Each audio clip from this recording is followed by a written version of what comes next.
안녕하세요. ALC 투브의 레포트입니다. 오늘 이 시간은 ALC 주택에 곰팡이가 발생하고 결로가 생기며 물에 약하다는 등의 카트라 통신에 대한 오해가 왜 생겨났는지 알아볼까 합니다.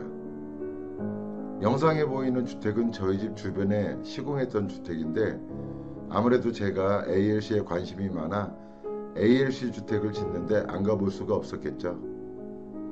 그럼 영상을 보면서 위의 주택은 어떤 문제점들이 있는지 살펴보도록 하겠습니다. 여러분들도 영상을 보면서 어떤 곳에 문제가 있는지 한번 맞춰보세요. 먼저 건축물의 외관을 보면 기둥 형태는 사각 파이프가 설치되어 있고 지붕은 샌드위치 판넬로 시공되었습니다. ALC 첫 단 모습을 보면 이것은 ALC 시공자의 잘못이라고 볼 수 없고 기초 타설 시 타설 높이를 잘못한 거죠. 이러한 시공을 막기 위해서는 기초부터 정밀해야 되는 이유이기도 합니다. 하지만 저런 곳에 꼭 ALC 조각으로 높이를 맞춰야 했나 라는 생각이 듭니다.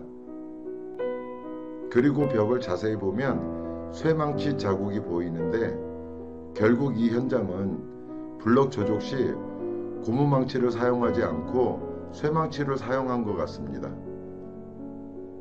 외부에는 별로 쇠망치 자국이 보이지 않지만 조족을 하는 동안에는 사진에서 보는 것과 같이 블럭의 높이를 맞추기 위하여 수많은 쇠망치질을 했다고 보여지는데요. 쇠망치 사용 시 블럭의 기포를 파괴함으로써 나쁜 영향을 주게 됩니다. 분명 ALC 시공 매뉴얼에는 쇠망치를 사용하지 말고 탄력성이 있는 고무망치를 사용하도록 권장하고 있습니다. 지붕은 샌드위치 판넬로 되어 있는데 저는 개인적으로 샌드위치 판넬 사용을 적극적으로 반대하는 사람입니다. 샌드위치 판넬의 단점에 대하여 몇 가지 이야기를 한다면 먼저 샌드위치 판넬은 양면이 철판으로 되어 있기 때문에 지붕으로 사용 시 처마를 만들게 되면 집안의 모든 열이 천장면의 철판을 따라 열기가 외부로 전달되기 때문에 열 효율성이 크게 떨어지게 되죠. 주택에서 가장 많이 열 손실이 일어나는 부분이 지붕입니다. 그래서 지붕은 벽체나 창호보다 더 단열에 신경을 쓰셔야 합니다. 두 번째로는 화재 시 철판 사이에 들어있는 스티로폴 EPS라고 하는데 그 스티로폴에 화재가 발생하면 아무리 화재 진압을 하기 위해 물을 부어도 철판이 물의 흡수를 막고 있기 때문에 화재 진압이 되지 않습니다. 세 번째로는 하중을 견뎌낼 수 있는 힘이 있을까요? 추운 중북부 쪽으로는 눈도 많이 오는데 샌드위치 판넬은 서랍의 하중을 받쳐내기에는 힘들겠죠. 그 외에도 여러가지 단점은 많지만 가격이 싸고 시공이 빠르다라는 장점을 가지고 있습니다. 그래도 이런 자재로 나의 집을 짓고 싶지는 않을 것 같습니다. 위 사진은 겨울철 눈 내린 주택의 지붕인데 샌드위치 판넬로 시공된 지붕은 눈이 내리자마자 눈이 녹는 모습을 보이고 있죠. 눈이 잘 녹다 보니 서랍의 압력을 많이 받지는 않겠네요 라는 질문을 하실 분은 없을 겁니다. 또 다른 주택은 콘크리트 지붕에 단열을 하지 않았는지 이것도 눈이 내리자마자 눈이 녹고 있습니다. 과연 지붕에 내린 눈이 녹아내리면 좋은 것일까요? 지붕으로 집안의 온기가 다 빠져나가고 있다는 증거입니다. 단열 처리가 잘 된 ALC 지붕에는 눈이 전혀 녹지 않았는데요. 지붕은 비를 막는 역할뿐만 아니라 여름에는 뜨거운 복사열을 막아주고 겨울에는 집안의 온기를 막아주는 역할을 해야 합니다. 지붕의 시공은 굉장히 중요한 부분입니다. 그리고 이 집의 특징은 기둥이 각 파이프로 구성되어 있는데 ALC 벽체가 충분히 하중을 견딤에도 불구하고 왜 저런 각파이프를 사용해서 돈은 돈대로 낭비하고 건축물에는 많은 하자를 유발하게끔 시공을 했을까? 그런 의구심이 듭니다. 여러분은 ALC가 약할 거라고 생각하세요? 지금까지 130채의 주택을 지으면서 ALC로만 시공한 주택 중에 위 사진은 2017년 아산시에 있는 한 전원주택의 현장 사진인데 순수하게 ALC 벽체와 ALC 바닥 판넬로 모든 구조를 ALC로만 시공했던 주택입니다. 1층이 완료되고 2층을 시공하기 위해 ALC 블럭을 팔레트로 2층에 올려놓은 모습이고 작업을 하기 위해 2층에 올려놓은 ALC 무게는 약 25.5톤입니다.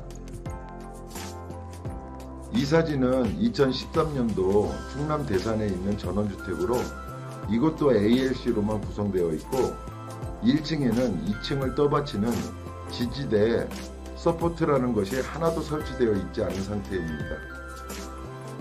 작업을 위해 2층에 ALC 블록을 올려놓았는데 ALC의 무게는 약 24톤 정도고 그 외에도 시멘트 몰탈이나 조종용 몰탈, 물이 가득 찬 통, 시공 장비, 작업을 위한 사람들의 무게 등을 대충만 따져보아도 27톤 정도가 올라가 있는 상태입니다.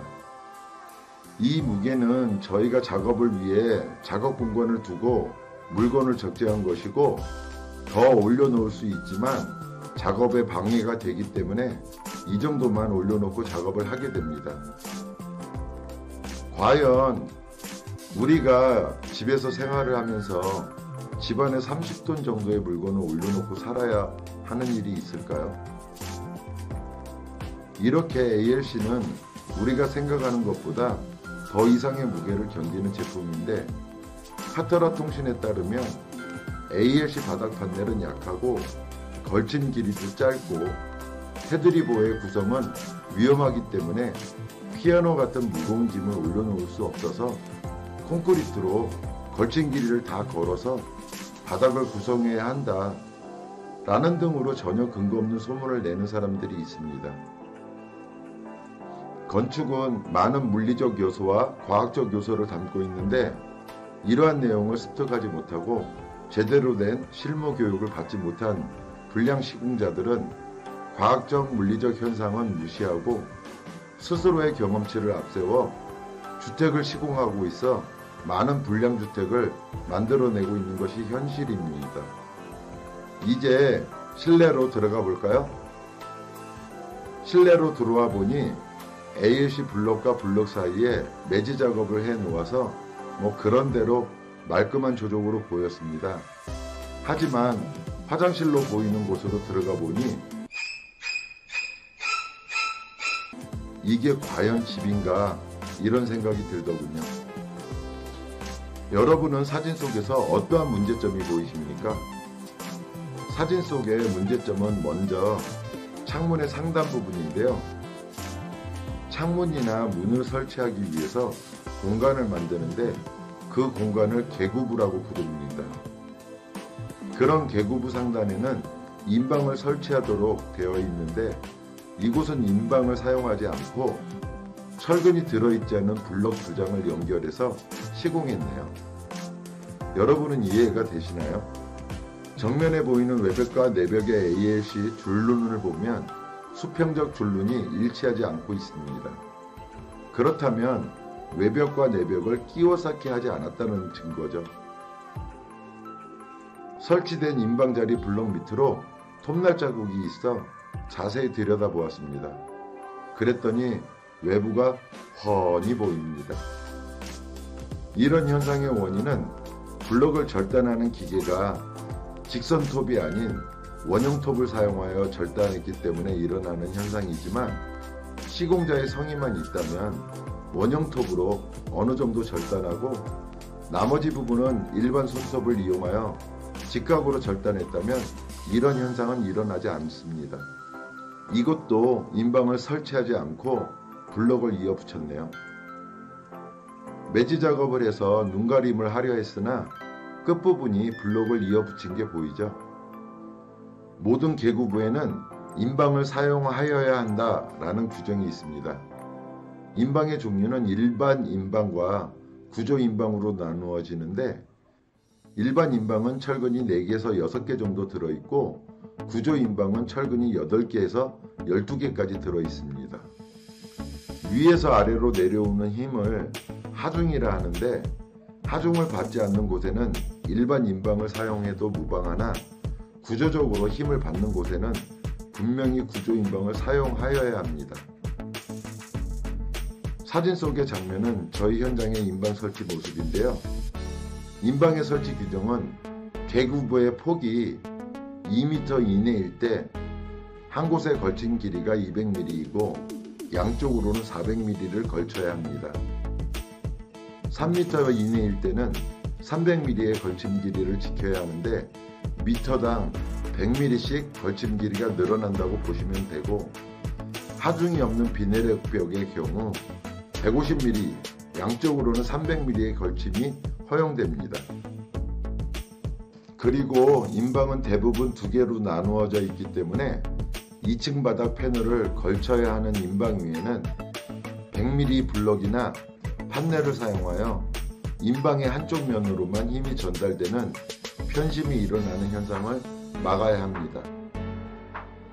이렇듯 저희 집 부근의 현장은 아주 불량스러운 주택으로 인방의 설치를 무시하고 끼워 쌓기 등의 기본적으로 지켜야 할 시공을 전혀 지키지 않은 현장이었습니다. 또 다른 사진 속의 현장은 건축주께서 직접 자신의 집을 직영으로 짓고 있는데, 블럭에 크랙이 발생하여 이런 문제가 왜 발생했는지 이유를 알고 싶다고 요청을 해서 방문했던 현장입니다. 그럼 이 건축물의 하자의 원인은 어디에 있는지 찾아보겠습니다. 사진 속에 있는 ALC 블럭은 이미 크랙이 발생한 모습인데, 저도 처음 보는 모습으로 그 원인을 찾아보았습니다. 먼저 수직 수평을 중요시하는 조족이기 때문에 레이저를 띄워 블럭의 수평을 점검해 봤습니다.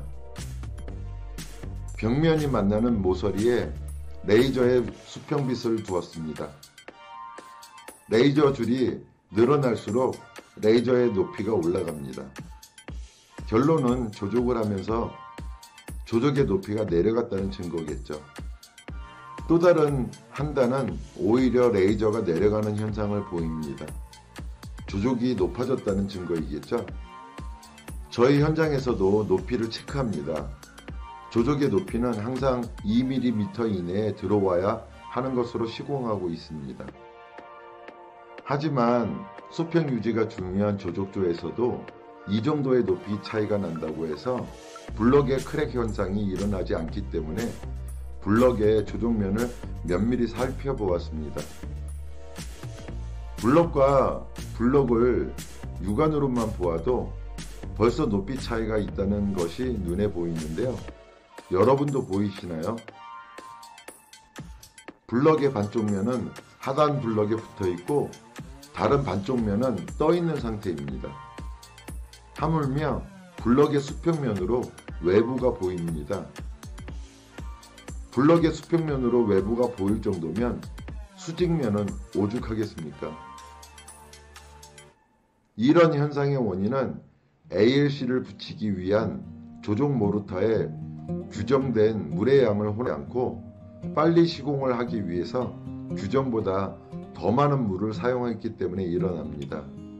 경력 15년차 기능공이라는 사람들이 조족을 했다고 하는데 저렇게 조족을 하면 될까요?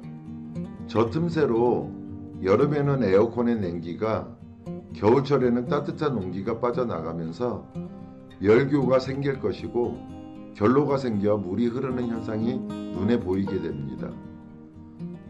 그로 인해 내부에 무기질이 아닌 유기질 마감을 했을 경우에 곰팡이가 발생하는 건 규정사실인데, 그것은 시공상의 문제로 곰팡이가 발생한 것이지 ALC 자체의 문제가 아닙니다. ALC를 14년이 되도록 외부에 방치해 놓고 관찰하고 있는 상태의 사진입니다. 지금 현재까지도 곰팡이의 발생이 전혀 보이지 않습니다.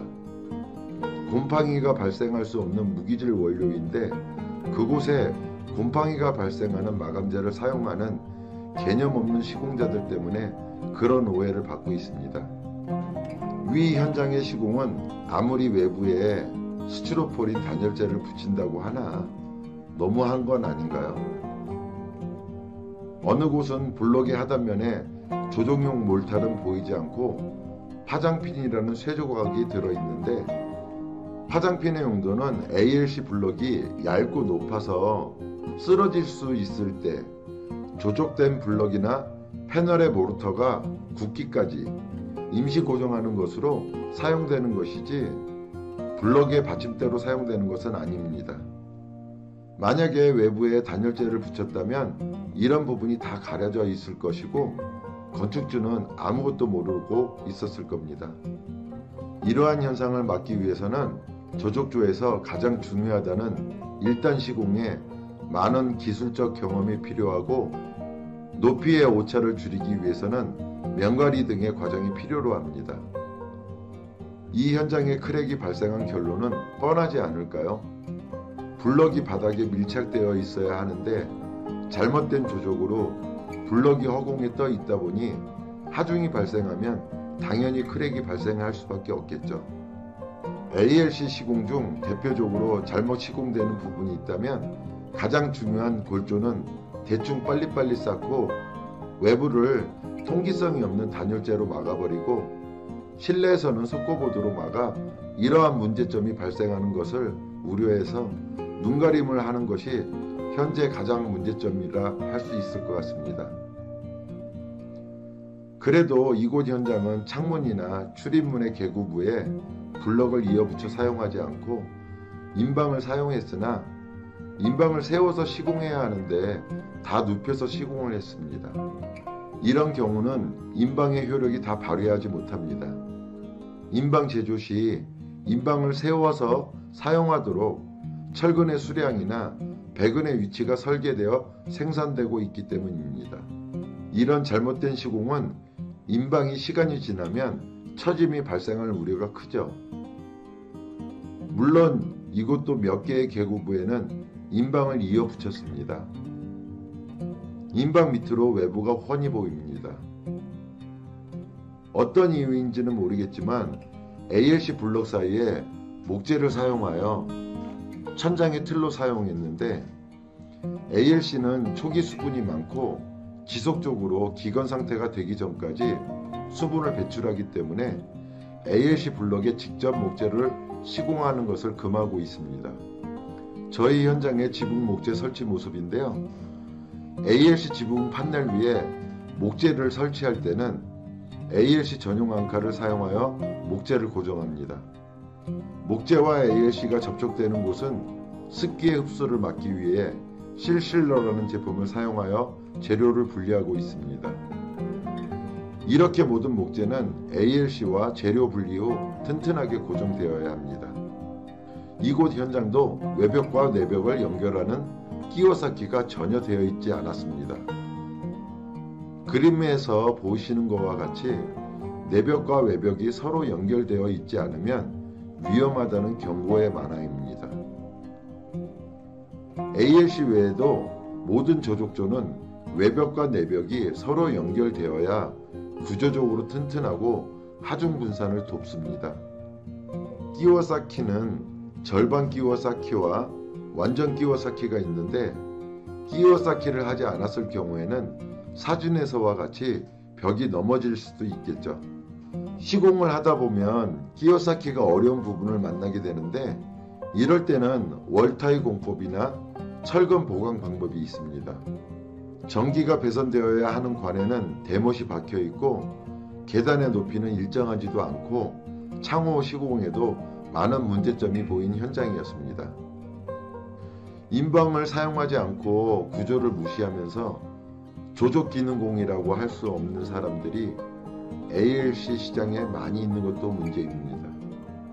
업계는 기능공들의 실력을 가늠하는 기준이 조족의 정밀도보다는 하루에 많은 양의 조족을 하는 기능공을 선호하고 있습니다. 이런 현상은 ALC 공사 현장뿐만 아니라 모든 주택 건설 현장의 문제점으로 발생하고 있는데요. 저는 개인적으로 ALC 주택의 장점은 어느 타 자재보다 훨씬 많고 좋다고 생각하는 사람입니다. 모든 자재를 올바르게 사용해야 올바른 건축이 나오는 것이고, 좋은 자재가 있어도 올바른 시공을 하지 않았을 경우에는 어떠한 건축물도 문제가 발생합니다. 올바른 건축을 위해서는 이론과 기술을 습득하고 있는 업체나 기능공을 만나셔야 하기 때문에 ALC 건축을 생각하시는 예비 건축주께서는 영상을 참고하시고 올바른 업체나 시공자를 선정하셔야 본인의 재산권을 지킬 수 있습니다. 저의 채널을 시청하시는 구독자 여러분, 오늘도 시청해 주셔서 감사합니다.